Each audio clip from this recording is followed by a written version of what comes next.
Alors c'est l'heure du bilan. Autant c'est très important de bien préparer son GR, sa randonnée, autant je pense que ça l'est tout autant de faire un bilan sur ce qui s'est passé. Voilà, ça fait à peu près un mois, un peu plus un mois et une semaine, un mois et 2 semaines que je suis rentré d'Auvergne. Vous avez pu suivre ça dans les vidéos sur la chaîne. Si ce n'est pas le cas, allez faire un tour. J'ai fait une petite playlist avec tous les épisodes de ce GR sur 6-7 jours, 7 jours. Donc voilà, consultez ça avant de regarder cette vidéo bilan. Voilà, un bilan que je vais faire en plusieurs étapes. Je vais d'abord parler du GR dans sa globalité, de ce que j'ai vu sur les chemins, de ce que j'ai pensé de ces chemins. Dans un second temps, je ferai un petit bilan sur mon GR perso, sur ce qui s'est passé, voilà, je vais revenir sur certains points de mon GR en tant que tel. Voilà, je pense que ça peut être intéressant d'en reparler, de revenir sur ce qui s'est passé, de ce que je ressors de ce GR, positivement ou non, ce que j'ai pensé de mon GR, comment je l'ai appréhendé, et puis sa résultante en tout cas. On verra aussi physiquement ce que j'en retire, comment ça s'est passé sur ce point-là, parce que c'est évidemment important de voir ce qu'il en est sorti de ça. Est-ce que physiquement je me suis senti bien? Est-ce que j'ai eu des soucis? Est-ce que voilà, bon bref, on va revenir là-dessus. On fera également un point sur mes erreurs, les erreurs que j'ai pu commettre. Évidemment, j'en ai fait. Faut savoir que je ne redonne pas tous les 10 du mois, donc forcément il y a des erreurs qui ont été faites. On verra aussi les points positifs, les quelques points positifs. Je pense qu'il y en a quelques-uns et clairement pour un premier GR je suis satisfait de ces petits points qui seront toujours à garder en tête pour l'organisation d'un prochain GR. Donc voilà, il faut garder le négatif, regarder ce qu'il y a à corriger et aussi le positif. Je pense que c'est important et il y en a eu du positif, donc on va revenir là-dessus. Alors le GR30, le tour des lacs et des volcans d'Auvergne, les généralités sur ce GR, de ce que j'ai pu constater en tout cas c'est un beau GR. Clairement au niveau des paysages, bon, vous l'avez vu, vous l'avez suivi sur les premiers jours, les paysages pour moi ça a été compliqué à part le lundi après-midi où voilà, il y a eu quelques paysages, il y a eu du soleil, donc voilà, j'ai pu profiter un petit peu. En dehors de ça, quasiment jusqu'au jeudi, ça a été très très difficile. J'ai eu que du brouillard, donc profiter des paysages a été compliqué, mais je sais que c'est un beau GR. J'ai pu voir pas mal de vidéos de plusieurs youtubeurs, hein, les trekkers, les trekkers compulsifs, Brunoël, etc. Il y en a d'autres hein, que j'ai pu consulter à droite à gauche et c'est un très beau GR. Je n'ai pas pu tout voir de mes propres yeux. C'est un regret, mais je le referai. Certainement, ce GR, je repartirai peut-être même faire le GR 441, je crois, le tour de la chaîne des Puys. Donc voilà, c'est un super GR. Donc voilà, pour ce qui est des paysages, je reste un petit peu sur ma fin, en tout cas sur le début. En fin de parcours, j'ai vraiment apprécié les chemins. C'était chouette. Le Sancy, le massif du Sancy, c'était un régal. L'approche après Espinchal, etc. dans les champs, c'était aussi un truc à vivre. Donc voilà, c'est un super GR, un beau GR, un GR nature. Pour ceux qui aiment les animaux comme moi, vous avez pu voir mes séquences 30 millions d'amis. Bah, c'était un régal, voilà, on s'approche des vaches, des ânes, d'un peu tous les animaux de la ferme. Voilà, je suis un peu un enfant dans l'âme. Voilà, moi ça m'a plu de le voir, ça m'a plu de faire ça. En dehors des animaux, la nature est présente, vous êtes à travers champs, vous êtes sur des chemins, après des villages, vous vous isolez assez vite. Ça c'est un des points que moi j'ai adoré, c'est que finalement on est isolé. Pour ceux qui veulent être au calme, qui veulent être paisibles, tranquilles sur leur chemin, faites le GR30. En tout cas à ma période, il n'y avait personne. Si j'ai croisé 5-6 randonneurs sur la semaine, c'était un maximum.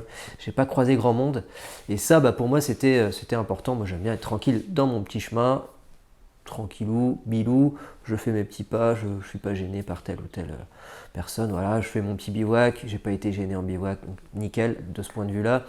Je regrette de l'avoir fait aussitôt pour les commerces.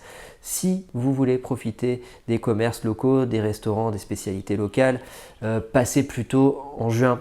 Début juin, mi-juin, ça commence à s'ouvrir. Moi, il y a certains restos que je voulais faire, notamment à la Gaudivelle. Je n'ai pas pu m'arrêter, c'était fermé. Également sur Besse, je voulais m'arrêter à un endroit, j'ai pas pu. Bon, bref, il y a plusieurs endroits comme ça que j'aurais voulu faire, que je n'ai pas fait. J'ai juste profité des crêpes de Jeanne et elles étaient excellentes, les crêpes de Jeanne. Donc oui, si vous souhaitez profiter un petit peu des commerces, des spécialités locales, faites-le un peu plus tard que fin mai. C'est un peu limite à ce niveau-là, c'était fermé. Alors c'est un GR qui est un peu rustique, faut bien se le dire, faut bien se l'avouer, suivant les conditions que vous allez trouver, vous allez être vite dans la gadoue, vite les pieds mouillés tout le temps, les hautes herbes, etc. C'est rustique, c'est... voilà, vous avez le nez dedans, quoi, comme j'ai envie de dire. Donc pour ceux qui sont un peu chichi chacha, faut pas trop lésiner, hein, faut se dire que vous allez de toute façon rencontrer des conditions particulières. Mais oui, c'est rustique, et puis c'est sportif. C'est sportif dans le sens où il y a quand même du dénivelé. Pour les gens qui débutent, c'est accessible, effectivement, je l'ai fait, hein. Moi je suis pas non plus un expert de la randonnée, il faut savoir que je randonne, voilà, si je randonne 10 fois par an, c'est un max, hein. Je fais beaucoup de marches parce que voilà, c'est quelque chose que j'aime au quotidien. Mais de la randonnée pure avec bivouac, que si j'en fais 10 dans l'année, c'est un max. Donc ouais, c'est un peu sportif. Préparez-vous avant. Moi, je conseille de faire une petite prépa d'un ou deux mois avant. Aller marcher 6-8 bornes par jour pour vous faire les jambes, vous faire les pieds, vous faire un peu le cardio parce que ça monte par endroits, c'est comme ça. Pendant 15, 20, 30 minutes, la montée entre Compins et Brion, c'est 1h15 où ça monte. C'est pas à sec, c'est à sec au début et puis après c'est tout doux, mais ça monte pendant 1h15, 1h30 où vous montez, vous montez, vous montez. Donc il faut avoir un peu de cardio, un peu d'endurance à ce niveau-là. Donc effectivement, c'est tout à fait accessible. Si je l'ai fait, c'est que c'est faisable. Même le Sancy à la fin, c'est tout à fait faisable. Mais ayez un tout petit peu de conditions, je pense que ce ne sera pas un mal. Un GR pour les débutants, pourquoi? Parce que vous avez aussi beaucoup de commodités sur le chemin, hein, de tous les 15, 20, 30 bornes, vous allez de toute façon trouver un petit village, vous allez trouver de quoi vous mettre en gîte si vous préférez être en gîte ou des campings, vous allez trouver de quoi manger, de l'eau, voilà, il y a des commodités sur le chemin. Donc quand on débute, je pense que c'est toujours rassurant de se dire qu'au bout de 20 bornes, voilà, on pousse un petit peu la machine pour ceux qui n'ont pas l'habitude de marcher trop. Allez, tous les 20 bornes, vous allez trouver quelque chose qui va vous permettre de manger, de vous reposer et de boire. Donc voilà, voyez-le comme quelque chose de positif. Ceux qui préfèrent être vraiment isolés du monde, allez faire un CDT, hein, consultez la chaîne des trekkers compulsifs par rapport à ça, le CDT, Continental Divide Trail. Là, vous êtes complètement isolé, c'est aux États-Unis. Là, effectivement, vous n'avez aucune commodité et vous morflez, mais c'est pas la même expérience. Mais ça n'empêche pas que pour ceux qui préfèrent du bivouac comme moi, vous allez aussi pouvoir trouver des points de bivouac sans forcément vous dire il faut que j'aille jusqu'à tel endroit pour avoir ci ou avoir ça, parce que sinon je suis dans la panade. Non, vous pouvez vous placer où vous voulez, il y a quand même pas mal d'endroits de bivouac. Alors il faut choisir les bonnes options par rapport à ça. Parfois il vaut mieux s'arrêter un tout petit peu avant, pas trop pousser comme je l'ai eu fait, suivant les conditions, suivant la météo. Voilà, il va falloir vous arrêter, il va falloir anticiper un petit peu ces bivouacs. Parce qu'à certains endroits, vous pouvez tout simplement pas bivouaquer, vous êtes entre deux champs avec des barbelés, donc ça passera pas, quoi. Vous pouvez pas poser la tente. Donc voilà, il y a un peu d'anticipation, mais le bivouac est totalement faisable et je l'ai fait sur la totalité du chemin. À part, je me suis arrêté à l'hôtel parce que c'était l'option du moment, il fallait que je m'arrête à l'hôtel. Pour moi, c'est pas plus trek dans l'âme d'aller au camping. Je me suis dit, tant qu'à payer quelque chose, autant m'arrêter à l'hôtel. C'est peut-être un peu plus cher, j'avais quand même le repas avec le petit déjeuner compris dedans, donc c'était pas très cher. Je me suis dit tiens, allez, on va faire ça. Et puis c'était une expérience aussi, expérience de vie. Donc voilà, je me suis dit arrêtons-nous à l'hôtel, évitons le bivouac, mais pour le reste du temps, bivouaquer sur le GR30 est tout à fait faisable et envisageable. Alors on va parler maintenant de mon GR, voilà comment moi je l'ai fait, comment je l'ai vécu à titre personnel. Alors vous l'avez vu en vidéo, je l'ai bien vécu, vous avez vu que j'ai eu des hauts et des bas, hein, surtout au début c'était compliqué, voilà, vous acceptez de marcher dans le brouillard à un moment, mais au bout d'un moment je vous assure que c'est un peu lassant, vous voyez rien, vous ne voyez rien à part vos pieds. C'est difficile, hein. Il faut se dire que quand vous faites de la randonnée, pour ceux qui n'en ont jamais fait, vous êtes un peu, on va dire, livré à vous-même et vous êtes un peu à fleur de peau. C'est-à-dire que vous n'êtes pas dans votre confort, vous n'êtes pas dans votre routine habituelle. Vous sortez du lit, vous prenez votre café dans le canapé, voilà, c'est l'extase. Là non, vous vous levez le matin, vous avez froid, vous êtes dans l'humidité, vous avez un café qui n'est pas forcément très bon, enfin, ouais, vous voyez, c'est plein de petites choses qui font que votre moral il est atteint assez rapidement. Alors quand en plus vous marchez pendant 30 bornes sous le brouillard, il y a un moment où forcément ça se retranscrit et ça ressort comme ça. Moi, ça ressort naturellement.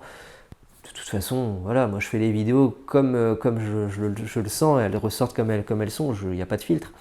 Et je pense que c'est tout à mon honneur d'ailleurs, parce que ça pourrait très bien être coupé au montage, hein, dire ah bah c'est super, j'ai passé une super étape alors que j'ai été tout dans le brouillard tout le temps. Bon, je ne crois pas que ce soit la réalité, hein. Tous les randonneurs ont des hauts et des bas pendant leur parcours, pendant leur chemin. Alors quelque part, ces conditions m'ont permis aussi d'avancer. J'avais des impératifs, on l'a vu dans cette première vidéo, ce premier jour. J'avais une obligation de rentrer assez rapidement. Du coup, il fallait que j'avance, hein. C'était sur une moyenne de 30 bornes par jour, 32, 33 bornes. Il fallait que je sois sur cette moyenne-là. Donc quelque part, est-ce que j'aurais pu faire ce GR en 7 jours avec 35 degrés sous le soleil? Je ne sais pas. Je pense que quelque part, ça m'a beaucoup aidé. L'étape de 45 km, je pense que je l'aurais jamais faite si j'avais eu un temps, un cagnard ou quoi que ce soit. Là, le fait d'être dans le brouillard, ça m'a fait avancer. J'ai avancé, j'ai pas arrêté d'avancer. J'ai fait que ça. J'ai fait quasiment pas de pause de l'après-midi. J'ai fait qu'avancer. Je me suis juste arrêté boire un coup, faire un pipi. Voilà, c'est tout.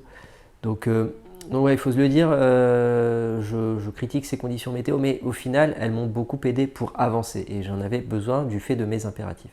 En tout cas, ça reste pour moi un GR où je n'aurais pas rencontré de difficultés majeures.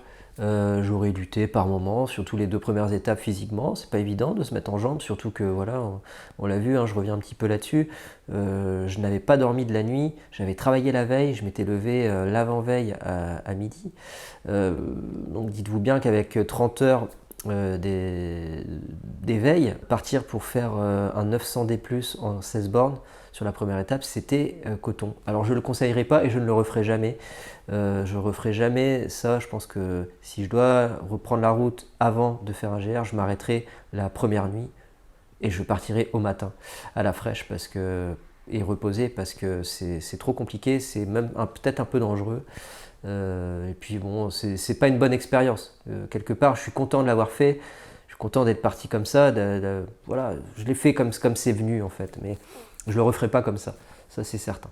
Mais en tout cas, j'ai pas rencontré comme je disais, de problème particulier. J'ai juste fait l'erreur au jour 6 de couper à travers la vallée, passer la rivière, remonter. Bref, c'est une catastrophe. Je ne sais pas pourquoi j'ai fait ça. Je ne vais pas revenir dessus. Regardez la vidéo pour ceux que ça intéresse. C'est vraiment épique. Bon, j'ai même pas filmé le moment tellement j'étais dans le rush, dans l'action. J'ai fait n'importe quoi. J'étais perdu à ce moment-là. Il faut vraiment se le dire. Je me suis complètement perdu dans ma tête, j'aurais dû m'arrêter, faire le vide et puis réfléchir. J'ai pas réfléchi, j'ai tracé comme un bourrin, je fais de la merde. Donc ouais, en dehors de ça, moi je suis assez content de l'ensemble de mes choix, des options prises. J'ai pris les bonnes options pour les bivouacs, pour mon ravitaillement, etc. Il n'y a pas eu de grosses erreurs, il n'y a pas eu d'erreurs majeures en tout cas. Donc voilà, je suis satisfait de l'ensemble de mon GR, on va dire. Physiquement, bah écoutez, très très bien. J'ai pas lutté avec mon corps, on va dire. J'ai eu aucune courbature, zéro courbature, à part le lendemain de mon arrivée au Sancy, donc le dernier jour, quand je suis arrivé chez moi, j'ai eu mal aux cuisses. Le dimanche, j'ai eu mal aux cuisses. Je pense que c'est à cause de la descente. Il y a une énorme descente après le puits de Sancy. Vous descendez pendant 11 bornes et ça descend, ça remonte, ça descend, ça remonte. J'avais les cuisses un petit peu dur au dimanche, mais en dehors de ça, j'ai eu aucune courbature. Les pieds, ça a été. J'ai fait une mini ampoule justement dans cette descente, le dernier jour, pareil, à l'arrière. Je pense parce que j'ai pas assez serré mes chaussures, j'avais pas resserré les chaussures. Après, je vous dis, après le Sancy, on a pu le voir en vidéo. Après le Sancy, j'y étais plus dans la tête. Pour moi, j'avais fini mon GR et en fait, les 11 bornes, 12 bornes, on va dire, était très très compliqué à la fin parce qu'en fait j'y étais plus dans la tête et il était temps que ça s'arrête, tout simplement. Mais en dehors de ça, physiquement très très bien. J'ai lutté les 2 premiers jours aussi, hein, mettre en route le cardio. Alors le premier jour, on l'a vu juste avant, c'était du fait d'être parti comme ça, comme un bourrin. Mais sinon le deuxième jour, ouais, c'était moyen aussi. Je me suis arrêté assez tôt, c'était dû à l'orage. Bon, en même temps j'étais assez fatigué, j'avais fait 24 ou 25 bornes je crois le deuxième jour. Et il était déjà temps que je m'arrête à 14 h, donc voilà, j'étais content de m'arrêter là. Mais après le reste j'ai déroulé, j'ai fait une grosse étape de 45 bornes qui s'est super bien passée, j'étais pas fatigué, j'avais juste mal au trapèze là, à cause du sac, le fait d'avoir porté trop d'eau. Je vais y revenir après, c'est un des points négatifs que je retiendrai de ce GR, le fait de porter trop d'eau. Mais sinon, nickel quoi. J'ai été étonné encore de mes jambes. Les jambes ont tenu la route mais largement. Et ça c'est génial quoi. Se dire qu'on a des jambes qui sont capables de faire 200 bornes en une semaine, 5000 mètres en dénivelé positif, dénivelé négatif, sans avoir mal quoi. J'ai pas eu mal aux jambes. Et ça c'est génial. Alors j'en parlais, les erreurs et les points positifs de ce GR pour moi, d'un point de vue personnel. En termes d'erreurs, alors comme je le disais juste avant, j'ai porté trop d'eau. J'ai souvent porté trop d'eau par justement un manque de confiance en ma capacité à marcher sans forcément trop boire. Au vu des conditions, faut savoir que j'avais 18, 19 degrés, 16 degrés, 17 degrés. À part le dernier jour, après Picherande, après avoir mangé les crêpes, où là c'est monté à 25-26 je pense, où là il faisait un peu plus chaud. Le reste du temps c'était tout à fait acceptable en termes de température et j'avais pas besoin de porter autant d'eau. Donc souvent je me retrouvais à porter 1-2 kg en trop. Et ça c'est complètement bête puisque ça sert à rien de porter trop d'eau. Au final j'arrivais à trouver de l'eau, à me ravitailler suffisamment. J'ai pas utilisé le filtre quasiment. Alors ça c'est un point sur lequel il va falloir aussi réfléchir. L'utilisation du filtre sur le GR30 n'est pas nécessaire, j'ai entendu ça sur la majorité des vidéos. Peut-être que ceux qui font des petites étapes en ont besoin et trouvent de l'eau à droite à gauche, machin. Dès que vous faites des étapes de plus de 20-25 bornes, vous n'avez pas besoin de prendre de l'eau dans les rivières, vous trouvez de l'eau dans des commerces ou dans des bars, dans des supermarchés. Vous n'avez pas besoin de prendre de l'eau nécessairement avec le filtre, quoi. Donc voilà, moi j'ai porté en tout cas trop d'eau, ça c'est une certitude, surtout sur l'étape de 45 km où j'avais 2 litres d'eau qui pendouillaient derrière sur le sac. C'était inutile puisque j'arrivais à Espinchal, j'avais un robinet à la fin, j'aurais dû me délester de ce poids, c'était bête, c'est pour ça que j'ai eu, je pense, mal au trapèze d'ailleurs. Donc voilà, porter trop d'eau est un des points négatifs sur cette rando. Alors moi, me focaliser peut-être sur le GR en tant que tel, sur le parcours. Moi j'étais GR, j'avance. Bon, le brouillard aura fait que de toute façon, j'avais qu'une envie, c'était d'avancer. Mais peut-être m'arrêter plus, profiter du paysage. Évidemment, le paysage, je ne l'ai pas vu sur les premiers jours. C'est plus de la moitié du chemin. Mais ouais, m'arrêter plus, peut-être contempler, être un peu plus dans la contemplation du moment, d'apprécier un peu plus la chose, plus que marcher. Bon, moi j'aime bien marcher, j'adore marcher, je l'ai dit d'ailleurs, à un moment donné, j'adore marcher, quoi. Je peux marcher pendant 20-25 bornes, c'est 30 bornes, 35 bornes, 40 bornes, on l'a vu. Ça me plaît, quoi, j'adore ça. Donc j'ai marché, ça m'a fait vraiment plaisir, mais peut-être parfois me dire que bon bah arrête-toi un petit peu, fais plus de pauses, contemple ce qui se passe et puis voilà quoi. Peut-être faire un peu plus ça quoi. Étudier peut-être un peu plus la topo, hein, c'est peut-être un des points que j'ai pas non plus trop abordé durant ce GR, notamment sur la fin. On l'a vu, j'ai fait la grosse erreur, prendre le temps, m'arrêter, ne pas céder à la panique, regarder la carte, le chemin, si ça. Bon. Étudier un petit peu plus la topo, même dans la préparation des étapes, pour éviter justement de porter trop d'eau.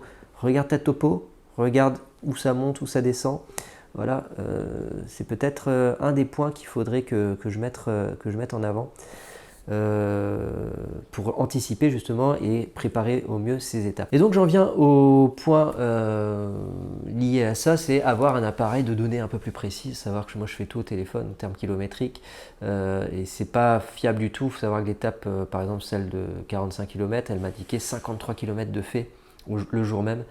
Je me suis dit c'est pas possible, j'ai pas fait 53 bornes, même si je savais que j'avais beaucoup marché, je me disais 53 ça me paraît beaucoup. téléphone n'est pas du tout fiable. Donc avoir un appareil qui me permet d'avoir des données fiables en termes altimétriques, en termes kilométriques, pour pouvoir justement mieux jauger ce qui vient de se passer et préparer l'étape suivante au mieux. Alors les petits bons points que je vais m'attribuer sur ce parcours, le premier ce sera peut-être l'organisation générale, notamment les choix que j'ai pu faire en termes de bivouac, en termes d'arrêt, d'étape, etc. J'ai su m'adapter à ce qui se passait sur le moment pour pouvoir bien justement prendre les bonnes options. Et ça, je crois que c'est idéal, savoir prendre la bonne option au bon moment, à part au Merdanson où j'ai fait vraiment du caca. Je pense que ça, c'était un des points positifs qui m'a permis de vivre pour le mieux mon GR sans me dire oh, je me galère ou quoi aux caisses. Non, je ne me suis pas galéré, je ne me suis pas senti me galérer à aucun moment. Donc ça veut dire que les choix auront été bons tout le long du GR et ça c'est un point positif. Également le choix des vivres dans mon sac. Je pense que j'avais fait un excellent choix en termes de portions, de rations. Faut savoir que je suis arrivé avec mes graines en fin de parcours, c'était nickel, j'en avais pas besoin de plus. Je n'ai pas été en manque non plus. Les barres, j'en avais un tout petit peu trop, peut-être un peu moins de barres. Faut savoir que j'avais plus de 350 grammes je crois de barres. Allez, avec la moitié j'avais assez. Parce que c'est pas évident à manger des fois les barres, ça me donne pas très faim. Il faut savoir que sur ce GR là en tout cas, on trouve des choses à manger à droite à gauche. Je me suis pris pain au chocolat, croissant, voilà. Il n'y a pas besoin de se surcharger de ce genre de choses. Vous trouverez de toute façon sur le chemin pour vous réapprovisionner. Et oui, pour ce qui est des autres rations, les lyophiles, nickel. J'avais un lyophier en trop à la fin, mais c'est parce que justement je me suis arrêté un jour, j'ai mangé un sandwich avec du pain, du jambon de pays, etc. Donc voilà.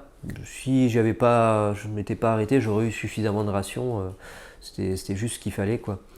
Donc nickel. Voilà, le saucisson j'ai trouvé en chemin. Pour ce qui est des petits déjeuners, pareil. J'avais mes petites portions de céréales avec mon régilet au chocolat.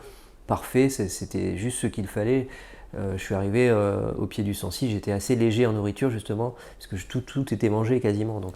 Donc ça c'est super, mais mon choix des vivres aura été excellent pour ce GR. Ouais, Kiki.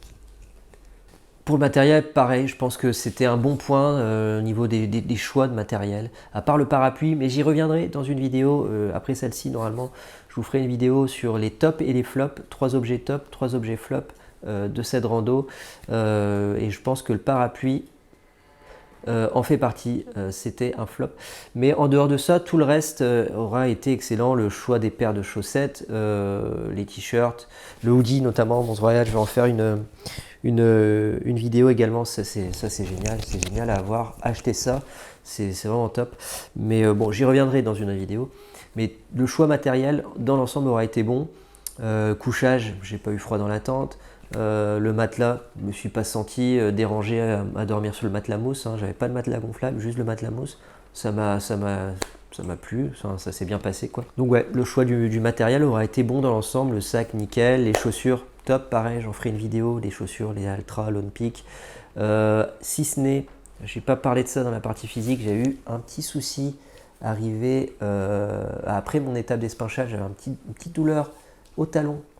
Et ça c'était dû je pense au drop 0 mm, donc je vais étudier ça dans les mois qui viennent pour choisir des chaussures avec peut-être un drop différent ou en tout cas un amorti différent. J'ai vu que Altra proposait d'autres chaussures avec un petit peu plus d'amorti mais avec un drop 0, donc je vais étudier l'affaire. Mais ouais, ça c'est des petites douleurs physiques que j'avais, j'en ai pas parlé tout à l'heure, mais ouais, petite douleur au tendon d'Achille et je pense que c'est dû à ça, drop 0 mm. Mais pour ce qui est des chaussures, j'ai été ravi, c'est pas mal aux pieds, rien du tout pendant toute la rando, 200 bornes, une semaine, porter que ça s'est super bien passé, donc ouais, voilà. À ce niveau-là, les chaussures auront été top. Donc voilà, en conclusion, moi c'est tout ce que j'avais à dire sur cette rando. J'espère en tout cas que vous avez apprécié regarder ces vidéos. Je vous remercie en tout cas énormément du soutien, que ce soit sur Instagram pendant la rando ou a posteriori après avoir posté les vidéos. J'avais beaucoup de commentaires positifs, à part un ou deux un peu plus moyens, n'est-ce pas Sophie Barthes? Merci à toi. Vous regarderez les commentaires de Sophie Barthes, en tout cas le commentaire, merci. Mais en tout cas, nickel pour les autres commentaires, c'était vraiment génial d'avoir vos retours sur les vidéos, c'était vraiment, ça fait chaud au cœur.